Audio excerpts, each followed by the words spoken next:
little bit of technical difficulties, guys, but it's all good. All right, how's everyone doing this evening? Outstanding. Awesome. So, welcome to the second meetup of ITI, City of Industry. My name is Jim, I'm your host for tonight. A little bit about myself. I grew up in Taiwan. My upbringing was a very conservative house. My reality was go to school, get a job, pay off debt, save up, and live comfortably. You see, there's pros and cons to growing up in a very structured, risk-averse setting. The pros is I'm very good at due diligence. I can be very cautious, skeptical. I will do everything I can to mitigate risk. The con of growing up in that environment is that I would do everything to mitigate, to avoid taking risk, which will result in potential loss on upside. So, growing up in that environment was good and bad. I feel like there are things in my investment strategies that are good from that, but I also had to grow outside of that mold of taking the safest and expected path. Because if I did that, I would end up on my parents' path, which is putting savings in a CD. I would save my way to wealth. Now we all know, I don't know if you guys have been keeping up with inflation. It's getting harder and harder to do that these days, right? So, and it's, plus it's boring. This is not my path.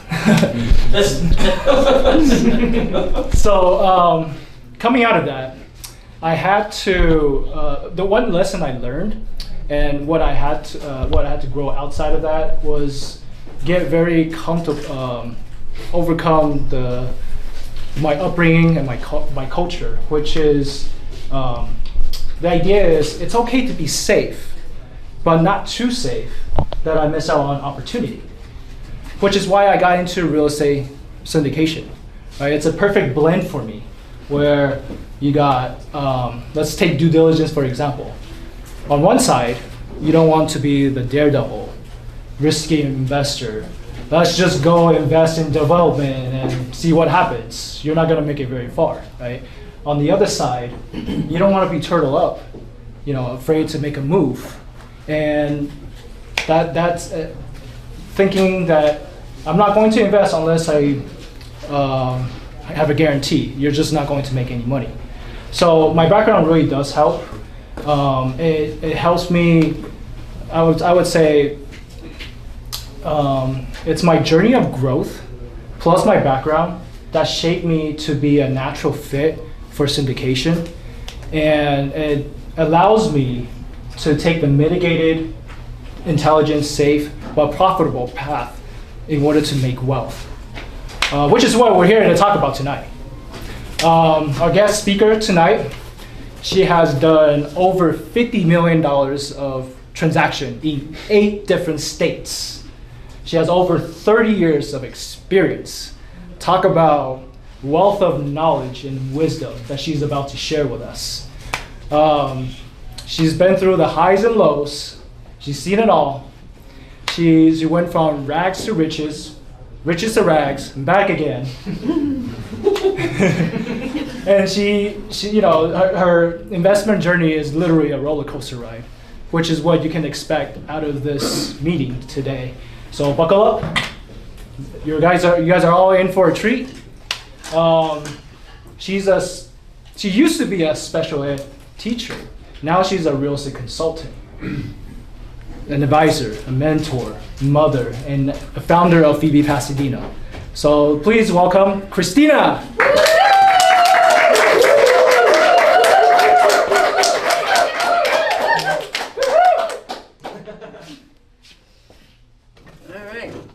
It was interesting putting together, Jimmy asked for an updated bio from me. It was interesting putting together the bio because it was like, I guess there are a lot of things I have done in the last 30 years that he didn't even mention. But we'll get into all of that. Like, there's just a lot of journey. He asked for a tagline, and that's when I came up with from rags to riches, from riches to rags, and back again. Like, how do you sum up 30 years of investing? So let's talk. Yeah, absolutely. So can you just kind of tell us how you got started with your journey of investment? So, the story is generally that at 17 years old, my mom was in poor health. She literally couldn't stay in the house in St. Gabriel, which is where I was growing up. And she would have to go to the hospital if she had we had those really heavy smog days. If she literally had to hide in the house, and if she ever got sick, she had to go to the hospital because her lungs couldn't take it. And so she called all three of us kids, I was the youngest of three, and said, hey, you know what, I need to leave, and I need to leave soon. Would you take care of the house? And I went, sure. You're my mom. Of course I want you to be healthy. I'll take care of the house. But then she gave me the house. So literally all of a sudden at 17, I now own a house. It was worth about $200,000 free and clear. Okay, now what? What the hell am I supposed to do with this thing? In theory, I knew nothing about real estate at the time. I rented out to my godparents, and eventually they bought it from me on an installment sale. Well, you know, this real estate thing kind of works. So I ended up buying a condo that my brother had, and I rented that out, Section 8. And so I'm like, I kind of like that extra $800 a month that I'm getting. And I was a student, right? I was getting my bachelor's in business, and eventually I got my teacher's credential, and I worked as elementary teacher in special ed. And then I went back and got a master's in psychology, and I was owning this real estate on the side.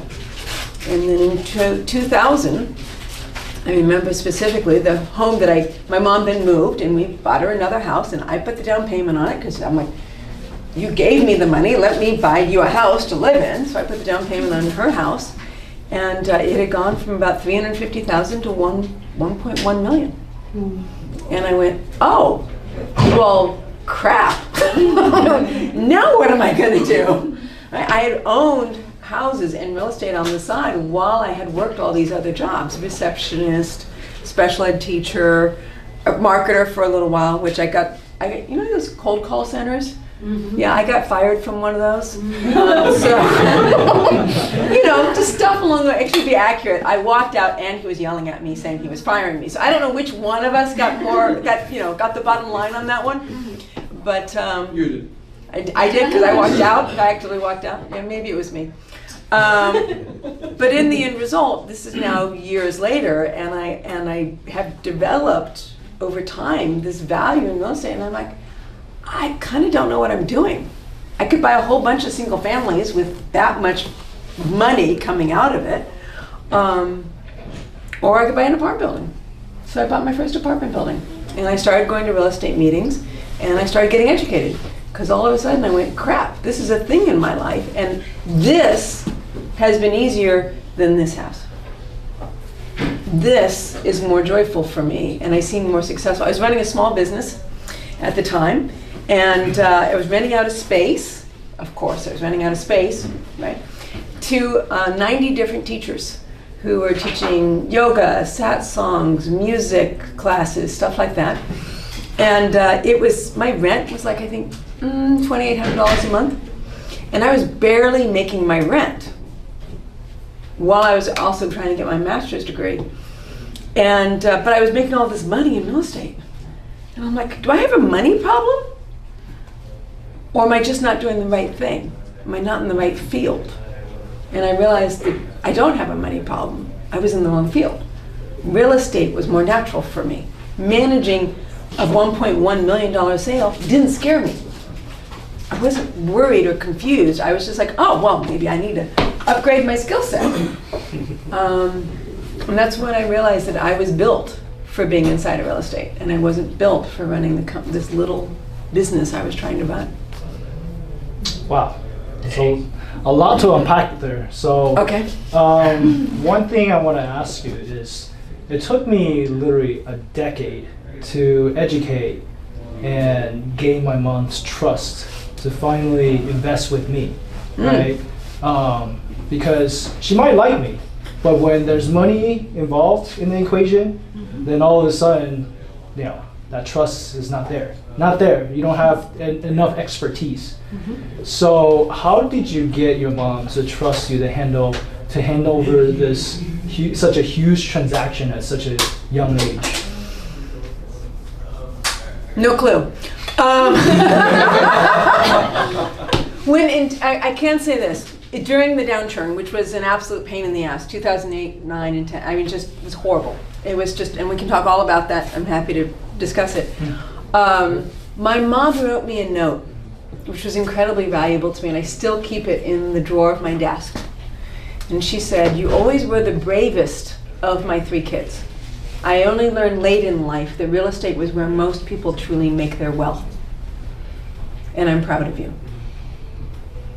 So I held on to that because I felt like I was an absolute loser in 2008 and 9. I went from being brilliant and literally growing my money to over $3 million, almost $4 million at the time, to losing almost $2 million. So I felt pretty stupid. So I held on to my mom's note. Okay, so let's touch up on that, because it's definitely one of those topics that people generally don't talk about, which is going through the loss. How did that loss in 2008, that failure, set you back, and what is one of the biggest lesson that you learned through the losses that you've been through? So there's 2 different things. One's the story, one's the lessons. Yeah. The story is that I got married in 2006, and my husband lives on a fixed income, still does to this day. And I thought I was super cool. I had gone past my $3 million mark in developing my real estate.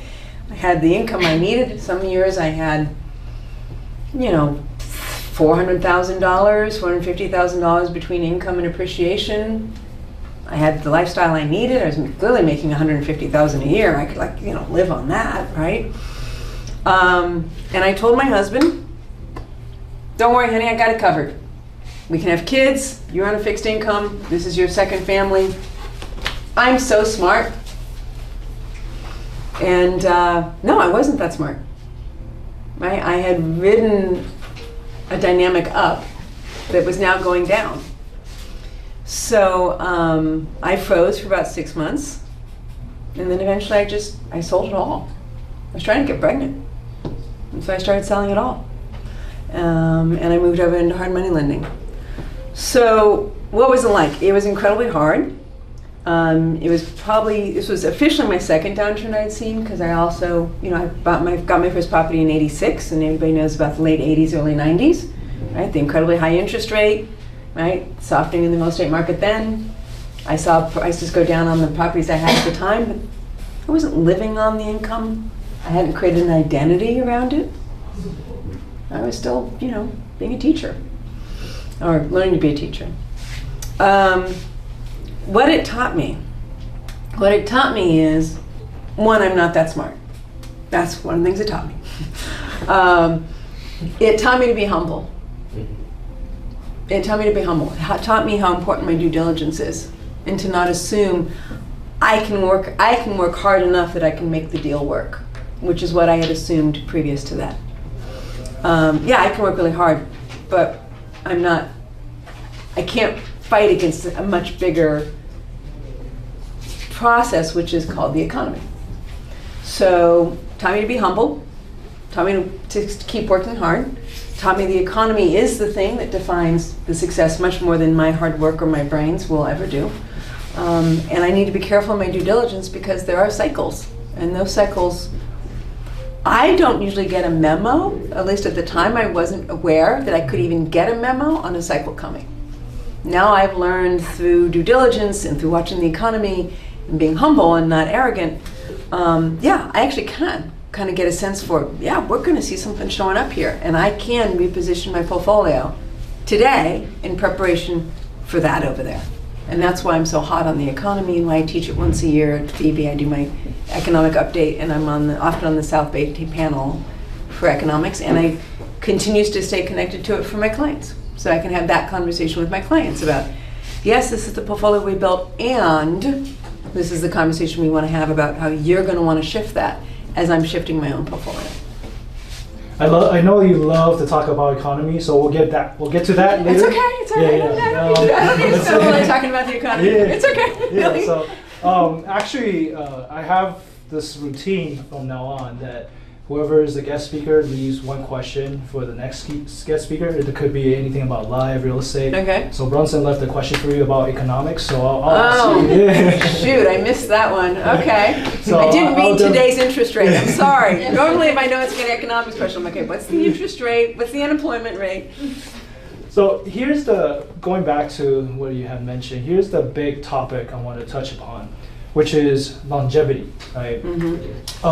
There are big companies that's currently not surviving through bridge loans, right? I have an investor friend that tell me that, hey Jim, right now we're going through an economic downturn, and have you ever considered getting a side gig?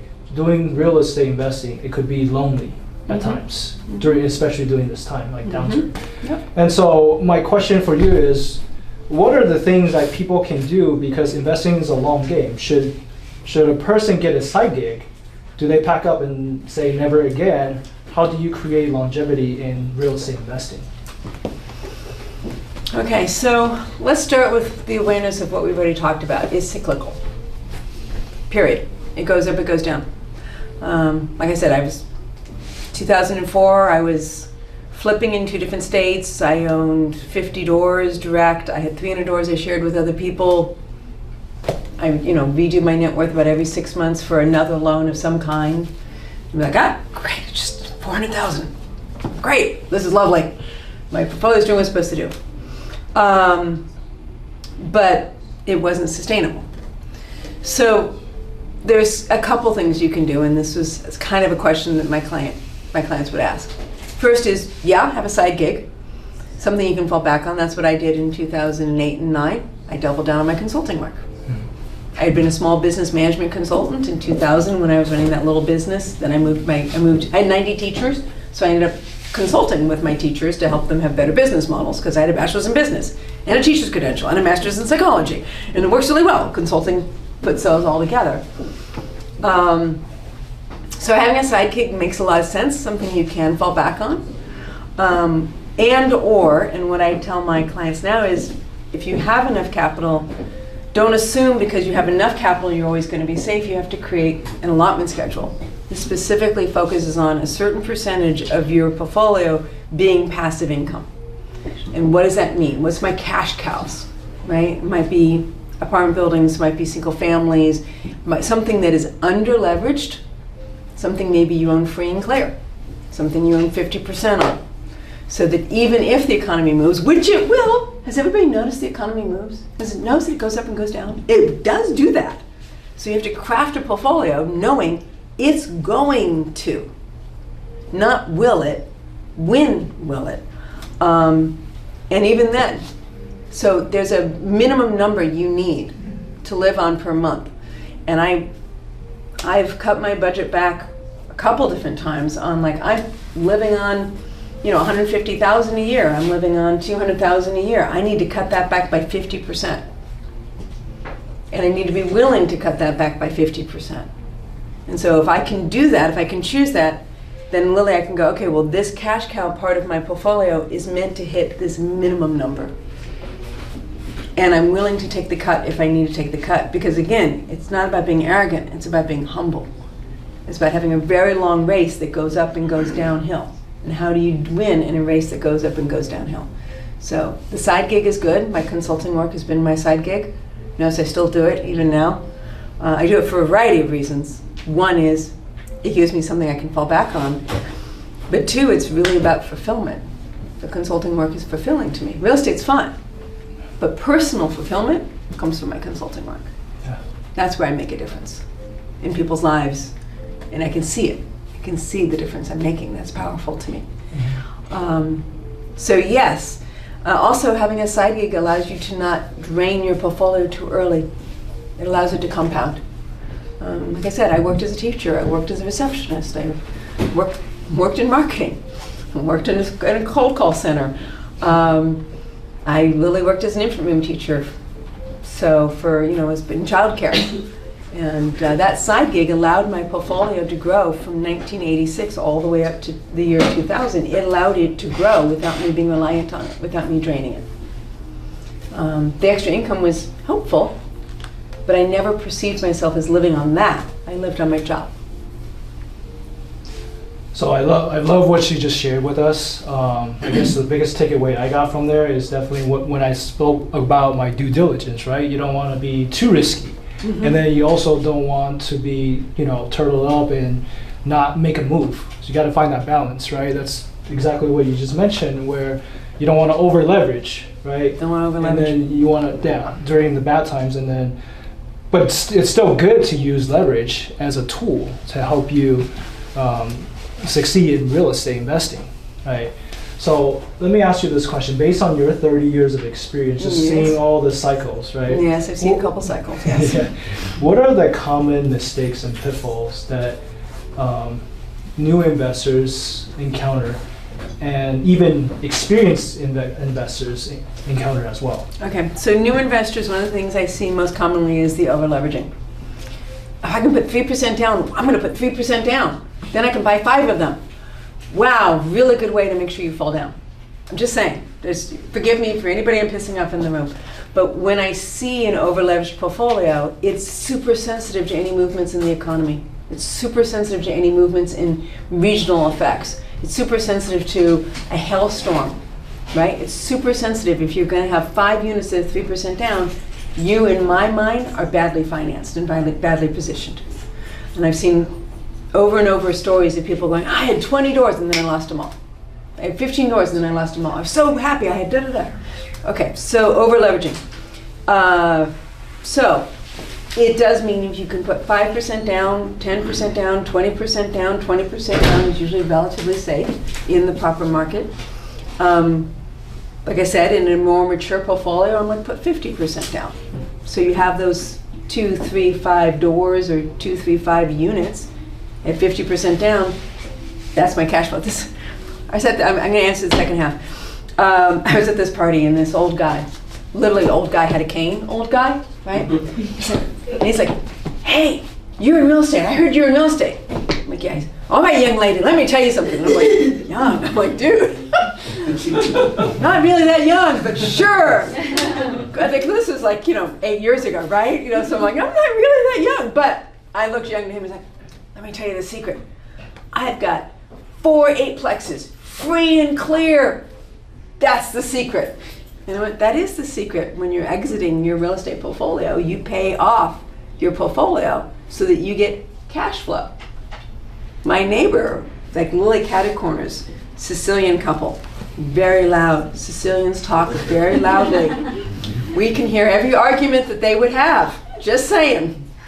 But what they did do was they ended up buying, over time, they came in as a young immigrant couple, they bought a house, then they could own they got a job, they could buy a bigger house, better job, buy a bigger house, they had a kid, bought a bigger house, but they kept them all. And so he literally would drive his old car to 8 different houses inside of Pasadena picking up rent checks. 8 single families. Pasadena. That's somewhere about $3,000 to $4,000 a door. 8. Can you retire on that? Yeah, you can retire on that. So, over-leveraging, under-leveraging. Another thing that I've seen younger people do, or even more experienced people, is not good oversight on your contractor or on your team. I've had many when I look back on my own stories and on my client stories. I had a client who was doing 20 flips out of state, and he trusted the contractor. And he's like, Christina, I don't know what to do. Like, oh my God, like we've had some of these houses for 18 months, some of them are da-da-da. Help me. And I'm like, how often do you talk to your contractor? Oh, maybe once a month. I'm like, how often do you get photographs? Photographs? How often do you fly out there? Never. I'm like, okay, let's have a conversation about oversight. The reason being that contractors generally have multiple clients, and you're just one. And so I was in a hot tub. I like to tell stories. I was in this hot tub, some vacation somewhere, and the guy across from me was a contractor. And I was explaining, I was like, yeah, I'm a flipper. He's like, oh, a flipper. He's like, I don't work with flippers a lot. What do I have to do to work with a flipper? I said, well, can you finish a house in 8 weeks? Can you rehab a house in 8 weeks? He's like, No. I'm like, can you send a crew every single day on site? Well, no, I've got 5 or 6 other projects I'm doing. I can't send a crew every day. And I'm like, well, that's what a flipper needs. So contractors build a business model where they intentionally aren't going to show up because they need to get enough business to keep the crew busy to manage their variability in their business. And you end up being the end result of, well, if I have nobody else, I'll pay attention to you, but if I have 5 other people, I might not give you the attention you need. Well, as a flipper, I had some projects where it was literally $500 a day. Like, if you don't have a crew there today, I'm spending $500 just holding this thing up every day. $500 times 30 days. What was my mortgage? $15,000. $15,000. So every month he doesn't show up, it's costing me $15,000.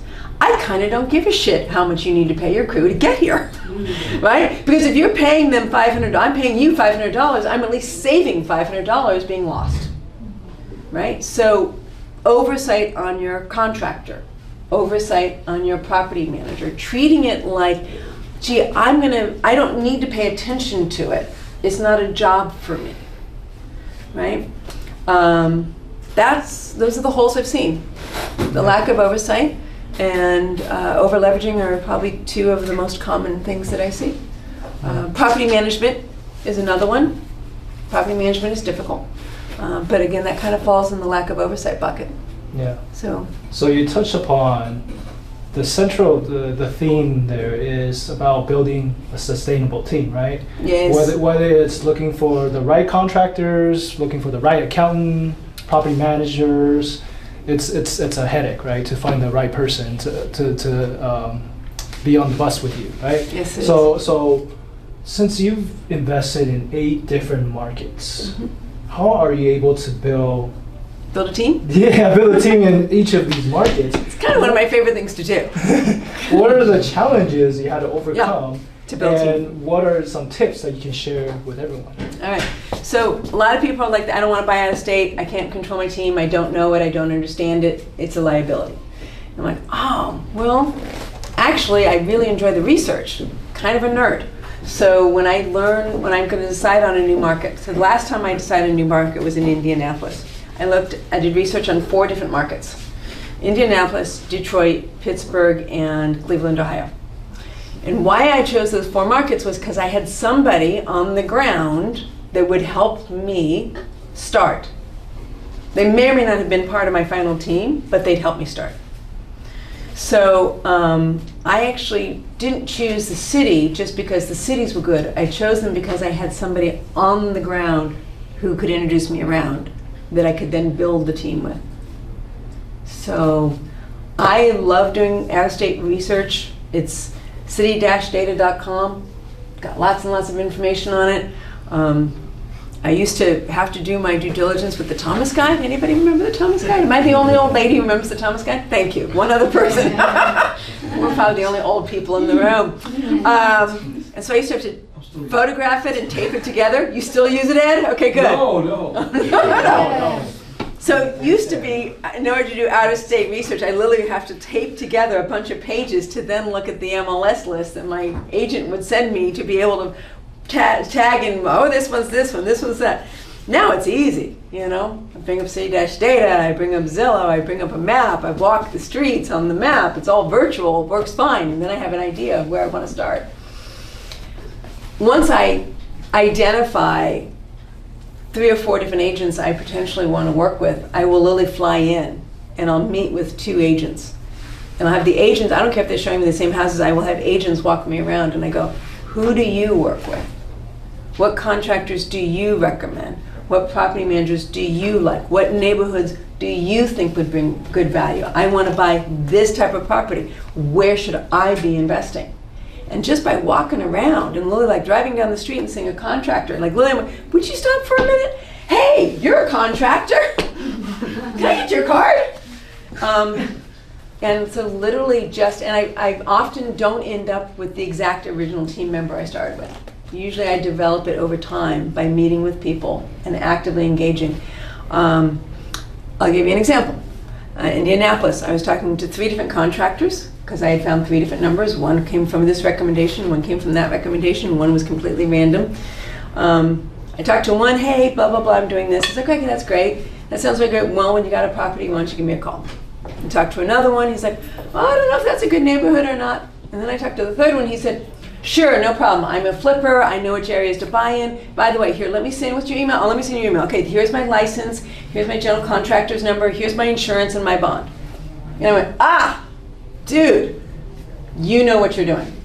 And so he was my first contractor in Indianapolis just by having the phone calls from meandering around, meeting with 2 different real estate agents and working out what is there. So, team on the ground, I'm looking for professionalism. I'm looking for integrity to their word, consistency, and their willingness to reach out to me.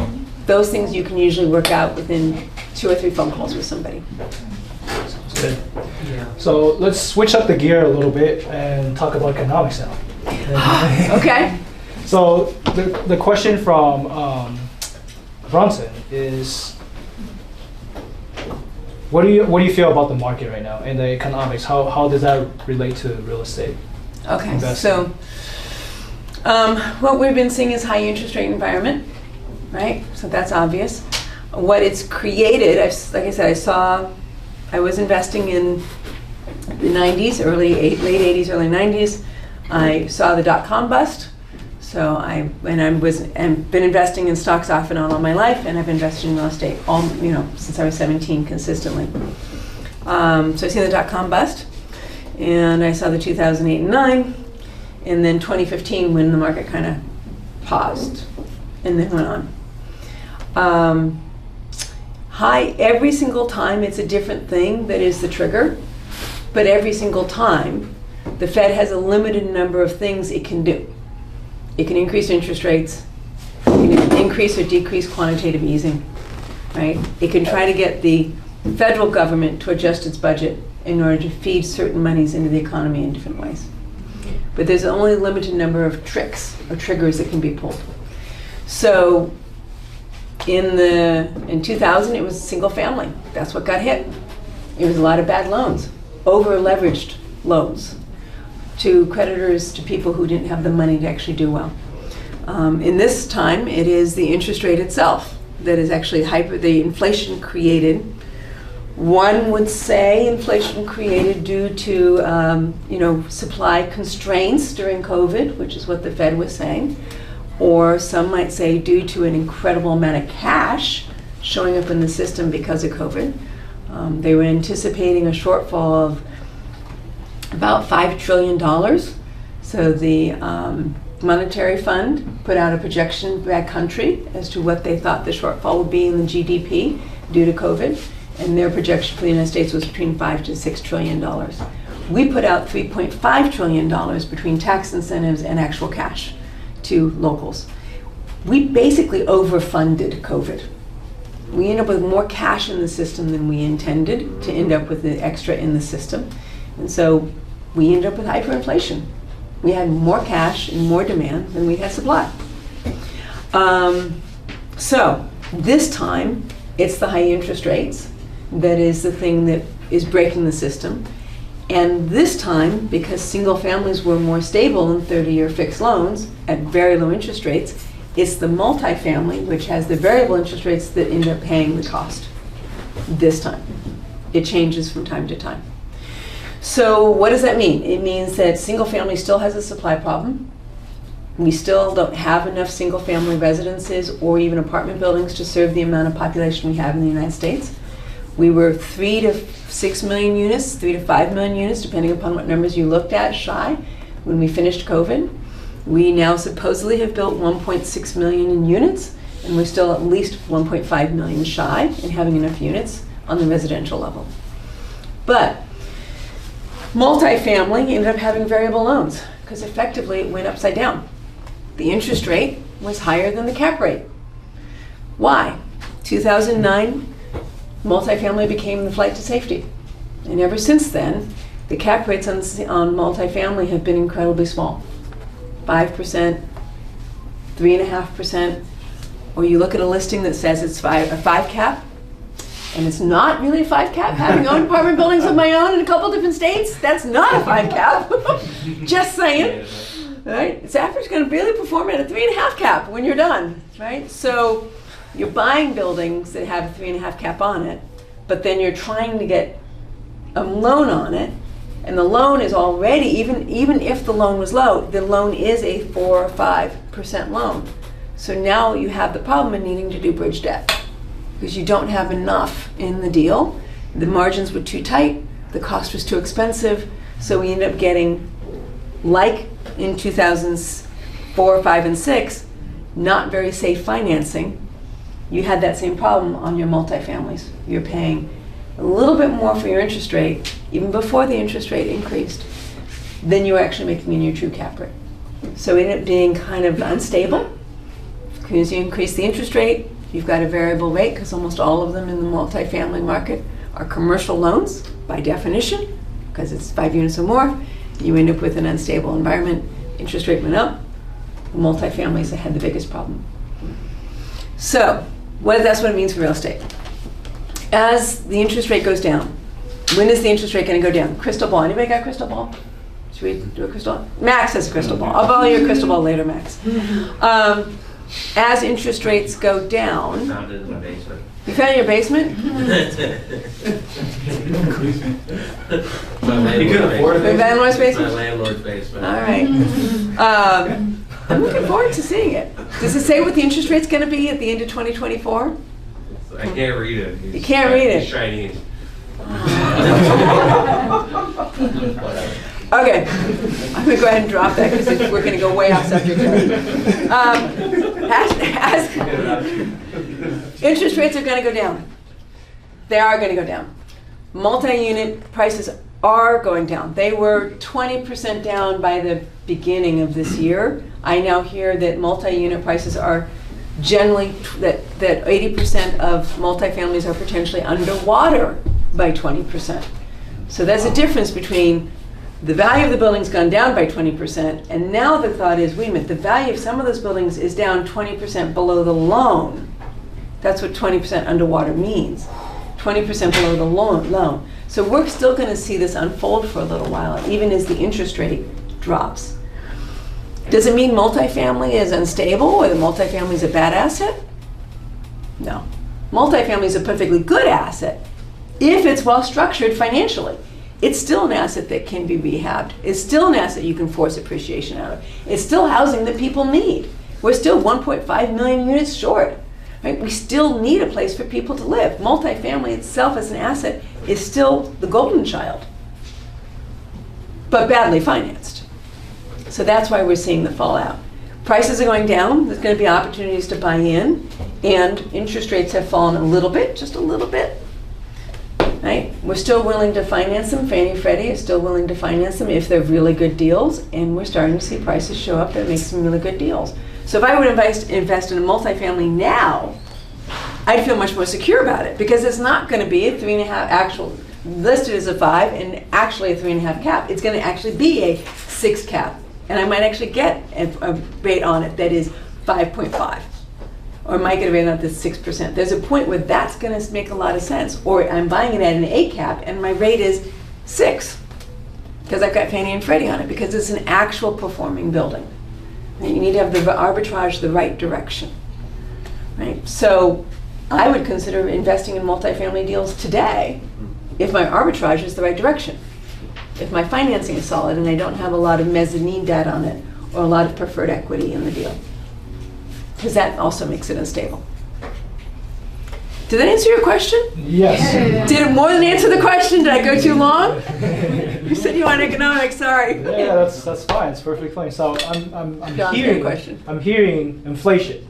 I'm hearing shortage in housing, which is a common term that all of us real estate investors are hearing these days, right? Yes.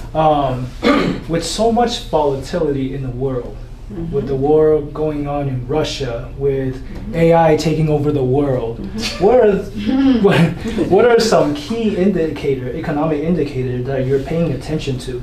And also, what's another key indicator you're also paying attention to for unforeseen events, like the black swan we had in 2020?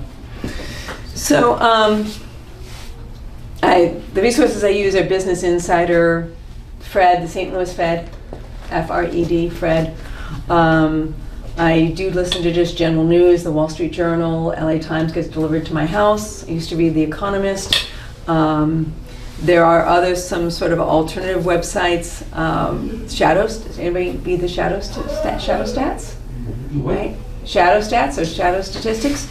They're the ones that constantly put out the federal government says, inflation is currently 8%, but we think it's 16% if you look at it according to the definition of inflation in the 1970s, because the Fed has changed the definition of inflation over time. So if you look at the definition they used previously, you would say our inflation rate's higher than what the Fed says it is now. And I just use Google. I go into Google and I go, okay, what is the current interest rate? Okay, what does the current Fed say? Okay, what is the current unemployment rate? So unemployment, I look at the interest rate. I look at the yield curve in particular. I pay a lot of attention to that one. I look at defaults, notice of defaults. I look at the consumer price index or the producer price index. I look at, I have a whole list on I use the same template every year I do my economic update. I use the same template. So these are just things I'm looking at as far as pure economy. I look at GDP and whether it's been growing or not been growing. I look at the Bureau of Labor, having to do with labor participation. And I also look at just general swells in the population. We had the baby boomers, which affect people who are over 75 to 80. We have the millennials coming in. They're the new buyers of homes. And so I look at the swell of population where we are and the movement they're doing over time. Lack of housing. And also, is unemployment, is it 100% jobs, or have people moved down to part-time employment, which is still being counted? So that's where sites like Shadow Stats gets useful, is in covering some of the things that might not be covered by the general news. You kind of have to keep in mind that the general news is generally 3 to 6 months behind. And the way that happens is they need 3 months worth of numbers to be able to say something's happening. And then it takes another 3 months for people to look at those numbers, trust them, and actually put an article out about it saying this is what has happened. Right? So that's why I don't want to just I'll start with a newspaper, I'll start with an article, and then I'll go to Fred, or I'll go to Y charts, and I'll look at what's the actual chart that's happening right now. How close can I get to current data today? Because that information is generally old. Right? So default rates are actually, they'll constantly say default rate increased. That's not me. Default rate increased by, it's doubled. Well, but if you look at the whole chart, 0.2% to 0.4% is not meaningful. It's doubled, but it's not meaningful. So that's why you got to take the data from the papers and put it into the charts and look at a long enough chart that data makes sense. You shared a lot of valuable information. I can see. I did? Yeah, okay, I can good. see that the audience is taking some real notes, so I appreciate that. My unit. And I recently flew out to Indianapolis to take care of that problem. And my property manager and my contractor and my designer all met me at the unit, so I wasn't there alone. They all went, we'll help you clean this up. We didn't physically, I got a team that physically cleaned up the actual experience. But how do we help you sort this out, Christina? And they're all working on it literally still. It could have easily gone, whoa, we don't want anything to do with that. That's messy, that's hard, that's difficult. Man, that's one of those whoo-hoo, I don't want to go into that space. I didn't get that from anybody. Not one of them. They all said, when are you showing up? How can we help you? How can we meet you there? What difference do you want to make? How can we make the space better? How can we get a better renter in there next time? That to me is meaningful. I was never left alone with it. And there are lots of situations in my life where I feel like I'm never left alone with it.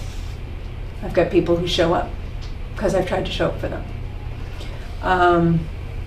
And I love being of service because every time I see somebody get better, every time I see somebody take a piece of advice of mine and go, Christina, do you know it worked? And I'm like, yes, it worked. That's fulfilling. Investing in real estate is cool, but having people excel, grow, because I did a little thing in their life, or I did a little something, that is a life I want to live for the rest of my days. I officially was financially independent in 2000, right? You guys know the story, right? So I'm financially independent in 2000. I buy an apartment building. I'm in an apartment building. I've got cash flow coming off of an apartment building. I have my mental units. I don't need to work as a teacher or a child care provider anymore, right? I tried for about 6 months to do nothing. I'm retired, woohoo! Yay, I got the American dream, I'm retired. I'm gonna do nothing for 6 months. Can anybody guess how happy I was? Not a bit. Not a bit. And that's when I learned. I learned I actually like being a leader and being of service. Wow. That's what's meaningful when you have the money. Go ahead. Okay. That's a way to close out the meeting. 'Cause Good. That's Yay. that's the title of this meetup, right? Living a rich life Living a rich life. through real estate and Yeah. mindset. Because It's not the cash. It's not the cash. It's not the cash.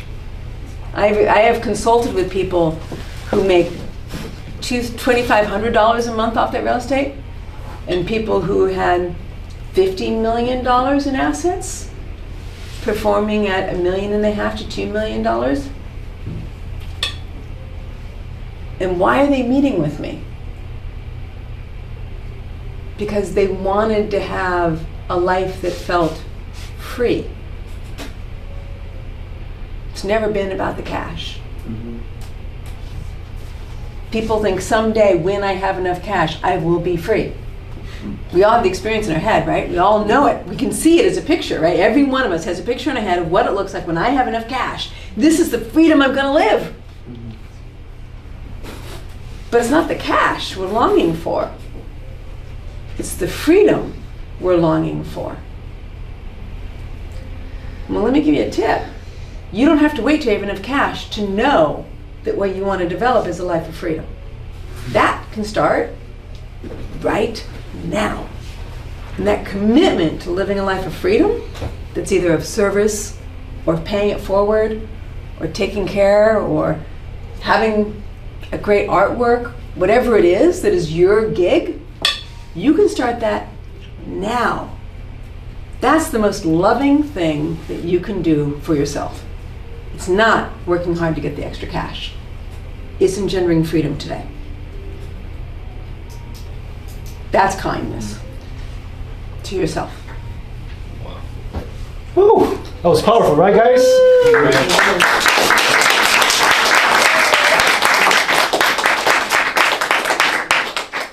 All right, any Q&A?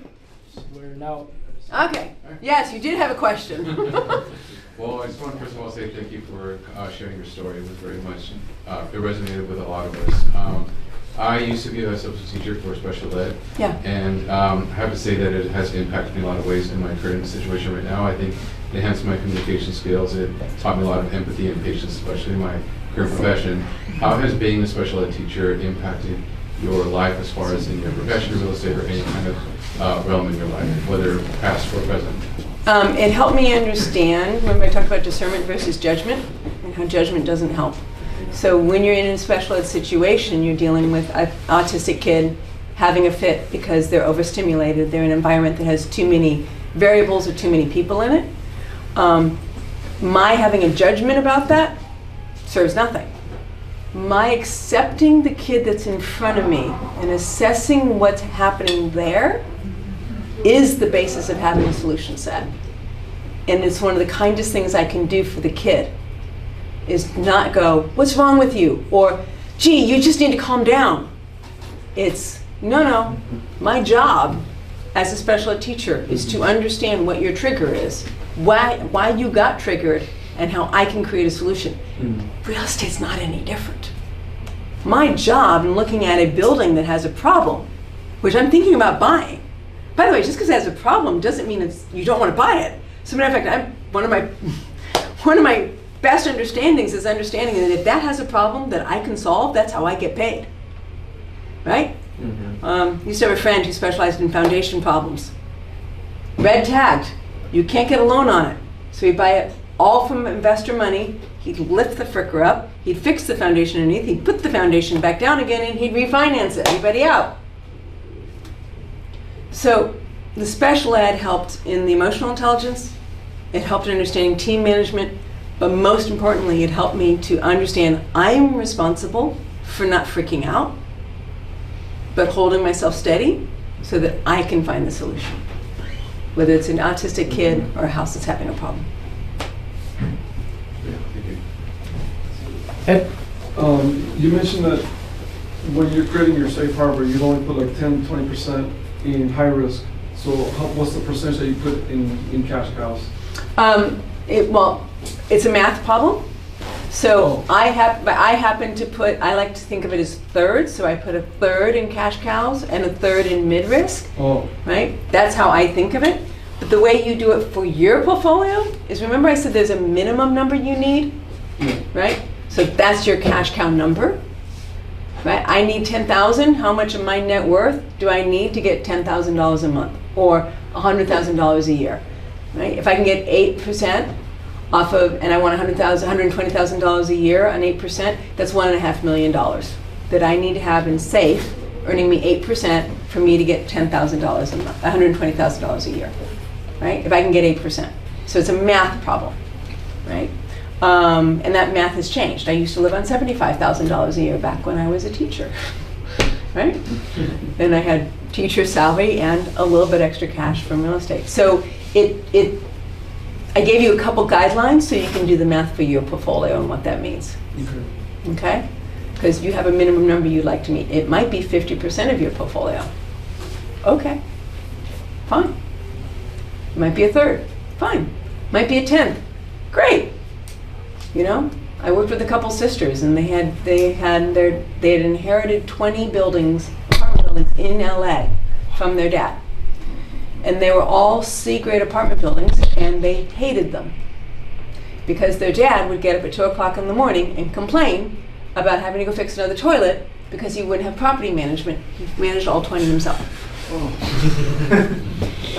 So did they hate the buildings? Or did they hate what their dad had shown them? Their dad showed them. They hate what their dad had shown them. They thought the only way you could have real estate is to have no boundaries.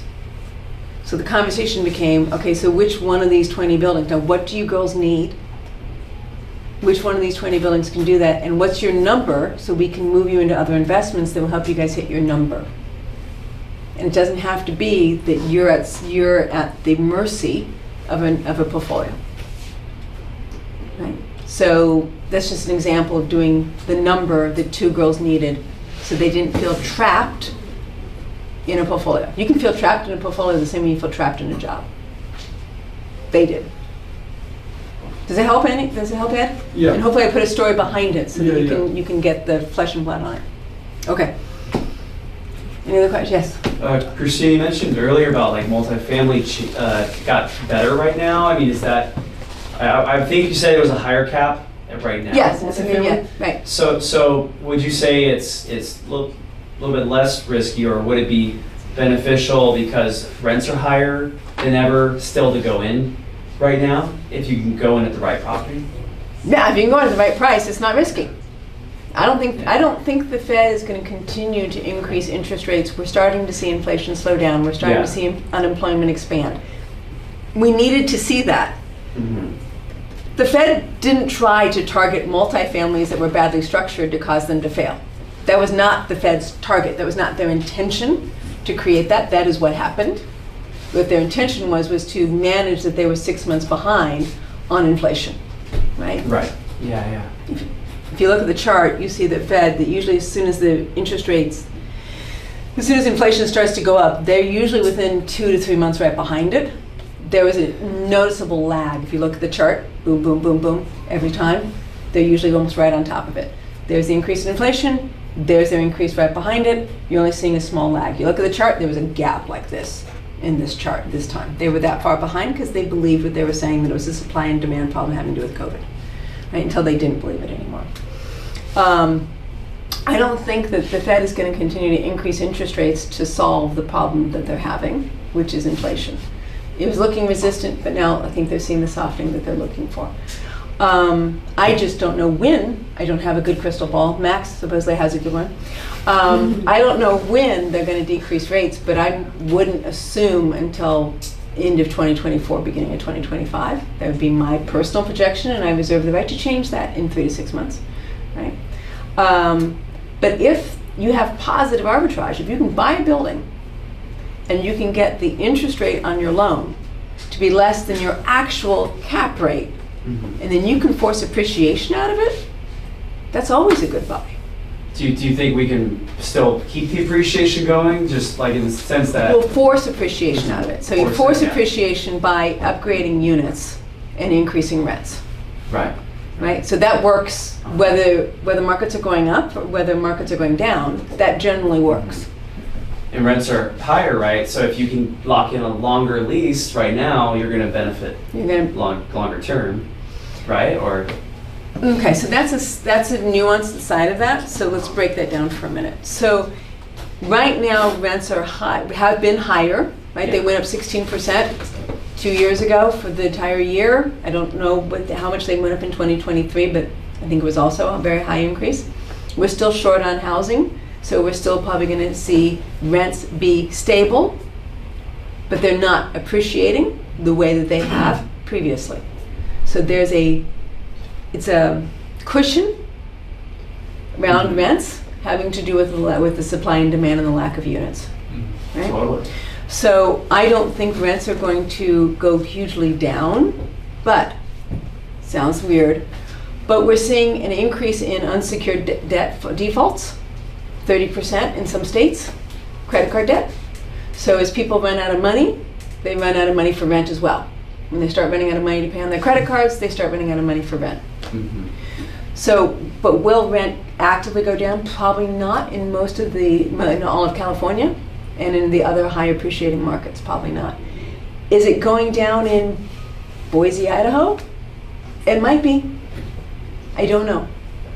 But is it going to go down by 20%? No. We have a lack of supply. There's something artificially holding up the residential market. Yeah. So does that answer your question? If I can buy a building, I have positive arbitrage, I can force appreciation out of it, which is, I like to have two forms of appreciation in a building when I buy it. I can force appreciation out of it, and my rents probably aren't going to soften by more than 10%, and I can force appreciation of more than 10%. I'm kind of good, aren't I? Right? The Yeah. numbers say, if nothing else, I'm going to be across, right? And I can hold it at a positive arbitrage until I can sell it for more, even if there is an increase in interest rates. Does that answer your question? Definitely. Yeah, I was trying to take the speculation, whatever, out of someone hypothetically trying to purchase right now, or wholesale or flip in the multifamily market. Since you said that was less risky, it was a better return, so that's why I was asking about that. That's Since great. you have positive arbitrage, yeah. Yeah. I think it's important for us to understand it's not multifamily that's inherently risky. Yeah. Yeah, exactly. It still works as an asset class. Gold is still gold. Multifamily is still multifamily. It still works as an asset class. It's just at the effect of something bigger. And that's what you need to learn to surf. Totally. Yeah. All right, Alan. Just a quick question about how to stay investing when picking a market. You previously said that you knew someone that's physically there. Is that someone that you already have well, in the sense that is that an agent, or is that someone, a friend that you already know? The person? In Detroit, it was a meeting member whose dad lived in Detroit, and they were doing flips. He was here, his dad was there. Right. In Philadelphia, I had a client who owned a unit in Philadelphia. In Indianapolis, I had a business partner who was flipping in Indianapolis. Right. But she wasn't there, but she had a team there. And in Cleveland, Ohio, I had a professional affiliate who flips in Cleveland, and so I knew he had a team on the ground I could talk to. Understood. She said someone who's in the industry. So someone who's either, happens to be, all of them were people who were in the industry because that's my industry. But I thought about buying in Colorado Springs, which is where my brother lives, and Denver, which is where my nephew lives, and I love his wife. She's fantastic. And I would visit them anytime. It'd be great to own units there. But the markets didn't pencil. Denver doesn't pencil the way I wanted it to, and Colorado Springs doesn't anymore either. So I considered them, but they didn't pencil. My theory is there are like 250 different suburbs you can invest in across the United States. You got a lot of choices. Right. Like, you don't need to go to the top 10 that are the most popular right now. Right? If anything, they're going to be eaten up pretty quickly. Right? You can do a suburb of Austin. You can do a piece of Florida. You can do Georgia if you want. You can do outside of Atlanta. Kind of doesn't matter as long as it has a mix of industries and growing population. And the unemployment is below 16%, and the crime rate is not outrageous. Yeah. So I will not invest in a suburb area that has less than 16% or higher unemployment, period. I will not do a high murder rate either. So I have a certain amount of brackets. I prefer to see at least 4 industries there, not 1. I don't want just a university town. I want to have university and medical and something. So I like to see a minimum of 4 industries in that area. And the typical class of building that you pick, what is that? When I started, we didn't do any of my, my building stories. So when I started, I used to buy the one that had the gang members on the corner and with the tagging on the side of the building. Those are the buildings I started in. Right? Those are my first buildings because that's what I could afford. Right? That's what I knew, right? So that's some of the buildings I own then. I now prefer B-grade buildings in a B-grade neighborhood. Because part of why I'm doing Airbnb in Indianapolis is I have single families that are in B-grade neighborhoods that bring me, I can literally get a 1%er with the Airbnb rents. So I buy it for $250,000 and I'm gonna get $2,500 a month in Airbnb easy. Some of them are $3,000, some of them are $3,500. So I got my 1%er, but I'm doing it with Airbnb. And that 1% is still what you're aiming for. And when you're penciling them, what percent is is that a golden rule for you? Golden rule for me is 1%. 1%. But 1% of the purchase price per month, right, is what you want to see in your gross rents. Can you do that in California? No. Can you do that in Indianapolis on long-term rentals? No, not anymore. So the fact I could do that in a B-grade neighborhood with the Airbnb, that's part of why the Airbnb was valuable to me, was it got me out of that CD neighborhood where I could get a 1%er and put me in the B-grade neighborhood where I could get a higher gross rent. There's a unofficial, anybody know about the Masters in Real Estate, the conference in Las Vegas they do every other year? No? It's the old guys, David Tilney, Jimmy Napier. Anybody know these guys? Mick Blackwell before he passed away? I know David. Okay, good. David Tilney, at least somebody. These were my mentors. Right? These are the people that were considered young and spry when I first started studying, and they're not young and spry anymore. A good house in a good neighborhood with good people. You can be in a multi-unit, you can be a single family, is best. I have literally had gangs break into my apartment building at night and steal out of my tenants' cars. It was really hard. I couldn't get the policeman wouldn't walk my building, so I had a hard time. I literally had my partner be met at the door with a gun to their face by the drug dealer that didn't want to leave the unit. As you know now, I've had suicide. I've had the health department called on me because of the way some of my tenants lived. I've cleaned out cockroach-ridden refrigerators in apartments. Now I have a tenant who puts her hand through a piece of my drywall, and she's busy talking to my property manager going, please don't charge me too much. How much is it to get it to be fixed? Versus the, gee, I tore up your carpet and I'm leaving you a bunch of bugs for you to clean up. Thanks. In California, I can't charge them. Right? So yeah, that's why. When I was young, I always wanted to do the extra work. It's a great place to start. It's good war stories later. But now I'm 55. I'm too old. I don't. I'm just saying. I might have blue hair, but and look kind of rad. But you know, anyone who remembers what a blue hair used to be, right? Blue hair was the lady with the cane, right? So I'm a blue hair now. But Do you want us to get you a cane? you know, I might take it. So does that answer your question? I probably more than answered your question. It did. Okay.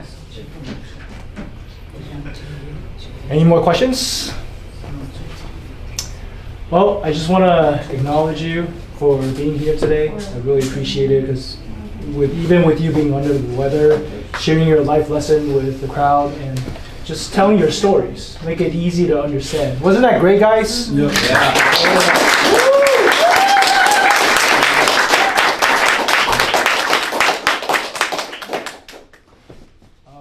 So yeah, that's we'll end the night and we'll start networking. Sounds And- good. I'm going to talk with people outside because I was willing to get Jimmy sick, but I'm trying to not get everybody else sick. So I let Jimmy know, hey, you're across me, you might get sick. He's like, I'll take a head cold. But I'll wait out. I'll be outside if anybody wants to talk to me because then I won't get people sick. Okay, but can we do a quick selfie with Yes, the crowd? we got to do the selfie. Oh, here we It's go. part of the marketing. Got to do the selfie. Who's that in the background standing up? I can't see with my glasses on. Is that you, John? Yeah. That was on the first one. That was the Yeah, first that one. was Somebody good. was like, whoa! I'm like, I can't even see with my glasses on. That was good.